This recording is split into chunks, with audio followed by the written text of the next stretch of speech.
వాళ్ళ దాంట్లో నా కొడుకు బలైపోయింది సార్. నువ్వేమన్నాను కానీ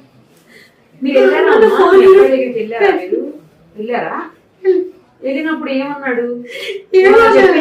మాకు ఏం చెప్పలే మేడం, ఏం చెప్పలే, ఏం చేయలే. కానీ ఈయన టార్చర్ పెట్టి తీసుకొని పోయినాక మేము అక్కడ పోయినాక సార్ ఏమన్నాడు అంటే తెల్లారి కోర్టుకి వెళ్ళమ్మ నీ కొడుకున్నాడు అన్నాడు.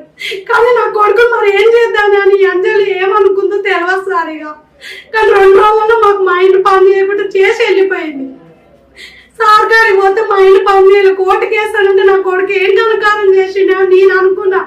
మళ్ళీ ఈడికి వచ్చినాక రౌడీలను తీసుకొచ్చి గణకారం దౌర్జన్యం చేసిపోయింది నా ఇంట్లో.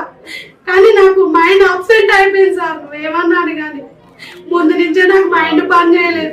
ఇప్పుడు వచ్చి ఇంత ఇప్పుడు మరి మీ కొడుకు వెళ్ళాక ఒకసారి మాట్లాడలేదు సార్. ఇక అంతే, ఇక మా కొడుకు నేను తీసుకొచ్చుకున్నాక ఈ మర్డర్ సంగతి అయింది. ఇక ఇల్లు మర్డర్ సంగతి ఇంకొకటి మేడం, అమ్మ తప్పుందో తల్లి తప్పుందో నాకు సంబంధం లేదు సార్. ఇది మాత్రం సంబంధం లేదు. లవ్వుది ఒక్కటే నాది తప్పు.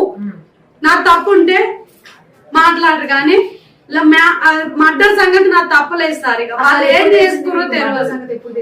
మర్డర్ సంగతి సారు సూరిటీ సంతకం పెట్టినందుకు వాళ్ళకి ఫోన్ చేయగానే మాకు ఇంటికి వచ్చి చెప్పిండు. ఇక అంతే సార్. అంతే చెప్పారు సార్, వాళ్ళు చెప్పారు అక్కడ ఉన్న వాళ్ళు ఇట్లా అయిందని. ఇక మరి అరెస్ట్ చేసిన తర్వాత మీరు చూసారా? చూడలే. ఇక అదంతా మర్డర్ అయిన కాంచి నా కొడుకుల కాడికి నేను పోలే. ఇక ఇద్దరిని కలవలే అసలు. వాళ్ళ జోలికి వాళ్ళ టీవీలో చూస్తుంటే సెల్లులో చూస్తుంటేనే చూసినాం మేడం. ఇక అంతే, ఇక ఏది లేదు పరిస్థితి.